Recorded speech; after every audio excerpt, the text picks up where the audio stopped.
विधानसभा चुनाव को लेकर चल रहे चुनावी घमासान के बीच भारतीय जनता पार्टी ने अपनी बची हुई 4 सीटों पर प्रत्याशियों की घोषणा कर दी है। वहीं राजनीतिक दलों ने टिकट वितरण में जाति समीकरण को साधने का प्रयास किया है। टिकट वितरण को लेकर देखिए हमारी खास रिपोर्ट। कांग्रेस की टिकट वितरण पर एक नजर डालें तो 90 विधानसभा सीटों में सामान्य वर्ग से 15 लोगों को टिकट दिए गए हैं। ब्राह्मण समाज से 8 और ठाकुर समाज से 5 प्रत्याशी शामिल हैं। ओबीसी वर्ग से 30 प्रत्याशियों को चुनाव मैदान में उतारा है। साहू समाज के 9 और कुर्मी समाज से 8 प्रत्याशी हैं। प्रदेश में आदिवासी समाज के लिए 29 आरक्षण सीट हैं। कांग्रेस ने 32 प्रत्याशियों पर भरोसा जताया। अनुसूचित जाति से 10 और अल्पसंख्यक वर्ग के 3 प्रत्याशियों पर विश्वास जताया है। एक मुस्लिम और 2 सिख समुदाय के प्रत्याशी शामिल है। कांग्रेस ने इस बार एक सांसद और अपने 49 विधायकों पर फिर से विश्वास जताया है। 22 विधायकों का टिकट काट दिया गया है। 32 सीटों पर नए चेहरों को उतारा गया। 18 महिला प्रत्याशियों को टिकट दिया गया। बीजेपी की टिकट वितरण पर नजर डालें तो 90 में से सामान्य वर्ग के 18 प्रत्याशियों को मैदान में उतारा है। 7 ब्राह्मण और 7 क्षत्रिय समुदाय से हैं। ओबीसी समुदाय से 31 प्रत्याशियों को टिकट मिला है। 11 साहू और 8 कुर्मी समाज से प्रत्याशी शामिल है। वहीं आदिवासी समाज के 30 प्रत्याशियों को टिकट दिया गया है। अनुसूचित जाति वर्ग से 1, 10 और अल्पसंख्यक समुदाय की एक प्रत्याशी पर विश्वास जताया गया है। बीजेपी ने मुस्लिम और सिख समुदाय के प्रत्याशियों को टिकट नहीं दिया है। भाजपा ने इस चुनाव में 49 नए चेहरों पर दांव खेला है।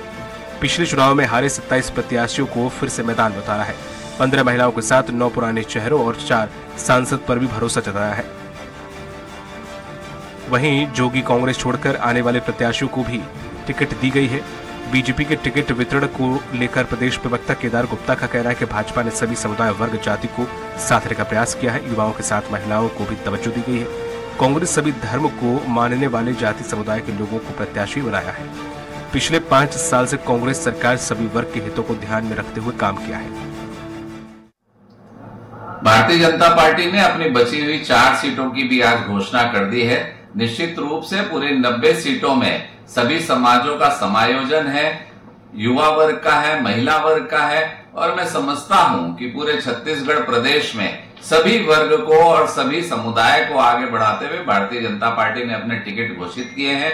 भारतीय जनता पार्टी के डॉक्टर रमन सिंह के 15 वर्षों के कार्यकाल और विकास को लेकर, माननीय नरेंद्र मोदी जी की सेवाओं को देखकर किसान, गरीब और दलितों के नेता नरेंद्र मोदी जी ने विकास के जो कार्य किया, निश्चित रूप से सभी वर्ग भाजपा के साथ है और इसका लाभ आने वाले समय में भारतीय जनता पार्टी को मिलेगा।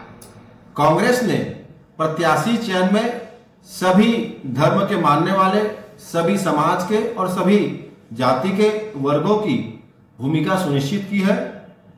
कांग्रेस के द्वारा 15 सामान्य वर्ग से, 30 ओबीसी वर्ग से, 32 एसटी वर्ग से, 10 एससी वर्ग से और 3 अल्पसंख्यकों को उम्मीदवार बनाया है।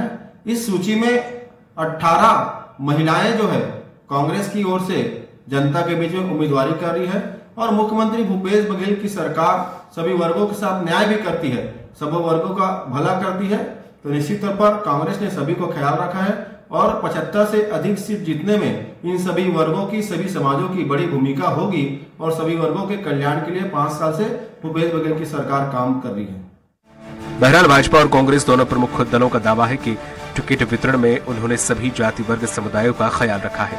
हालांकि अब देखना होगा कि इन दलों में से कौन सा दल टिकट वितरण से सामाजिक समीकरण को साधने में ज्यादा कामयाब रहता है। रायपुर से स्वराज एक्सप्रेस के लिए दिलीप साहू की रिपोर्ट।